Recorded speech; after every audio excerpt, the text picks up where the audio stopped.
Ronna, first of all, I could not wait to sit down and chat with you today, the casting director behind the scenes of the Apple TV series Monarch. She's such a casting expert, right? How are you feeling today? Let's certainly start there. I'm very excited about the show. It's just getting such a great response, and we worked so hard and did such a huge worldwide search.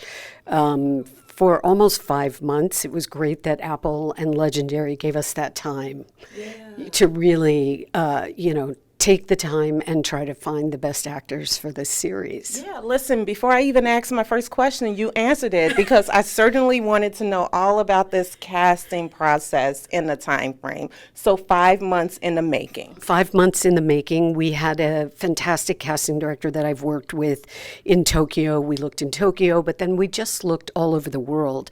And we actually found a couple of actors in London, an actress in France, and really it was amazing, especially in the time of COVID, because it was the height of COVID when we were casting. Talk to me about factors in suitability. This is something that I've always wanted to personally know. What are some of the factors that you look at, particularly when it comes to finding the best suitability for actors and actresses for particular roles? Well, for instance, with Ren Watabe, who's our young lead, we needed an actor who we really wanted to follow through the series, care about, someone who was really believable in the Japanese world, but also could speak English for the English-speaking world as well. And he really came out of nowhere. He, in his audition, the first time that we saw him, our casting director in Tokyo introduced us to him, and he said, "Oh, I'm really tired. I'm so sorry." And we said, "Oh, what were you working on last night? What were you doing?" And he's a line cook. He was a line cook. Get out of town. No. And then, 5 months later, here he is starring opposite Kurt Russell in a series. So I love stories like that, Oh my God. So have you, over the years of being a casting director, are you that director that may or may not be at a Starbucks or Panera Bread or like a STK steakhouse, oh, I think she or he would be a perfect lead for this new, project. I do look around. It's funny. We were having lunch the other day, and there was this adorable young 10-year-old boy who I was listening to their conversation. He had a skateboard. He grew up in Sweden, but he was speaking English perfectly. And I was just like, oh, I wish I had something right now that I could, So, yeah, I am always on the lookout. I am. Listen, did you guys just hear that? Make sure you stay on top of your look and your A game. You never know when you're crossing paths with a casting director. Ronna, talk to me about a time that you may have selected a lead, like actor or actress for a role, just to later find out that person wasn't a good fit after all. Have you ever experienced that? Part A. Part B is, what type of pivots do you make as a casting director in situations like that? That's a difficult situation, and I haven't, to be honest, gone through that too often. I do spend, especially with kids, a lot of times talking to the families so that I can get a sense of what they're going to be like on the set, because a child comes with a whole group of people.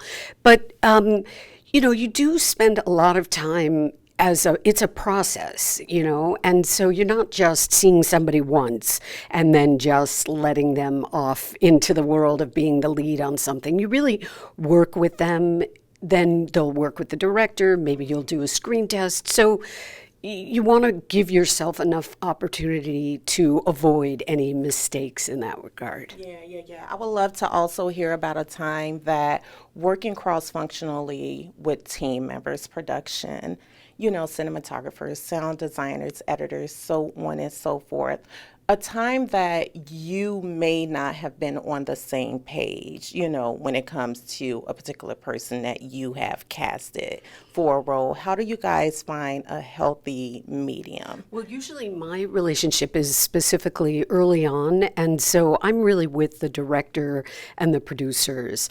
And, it's a debate, and I'll make my case and keep trying to make my case. But ultimately, a director, it's his vision, is the producer, it's their vision, and the studio who is ever financing it, they're going to have an opinion as well. So I can be forceful. Or she have the fire underneath her. Persistent. I'll say persistent. For instance, Anna Swy, who's our lead, was somebody that we were interested in right from the start.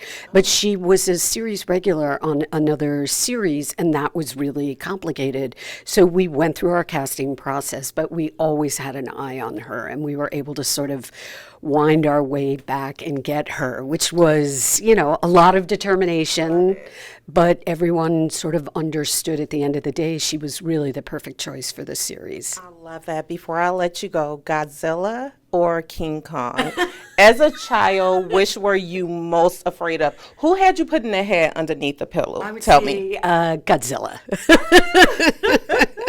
Such a pleasure chatting with you. Thank you so much. Thank you.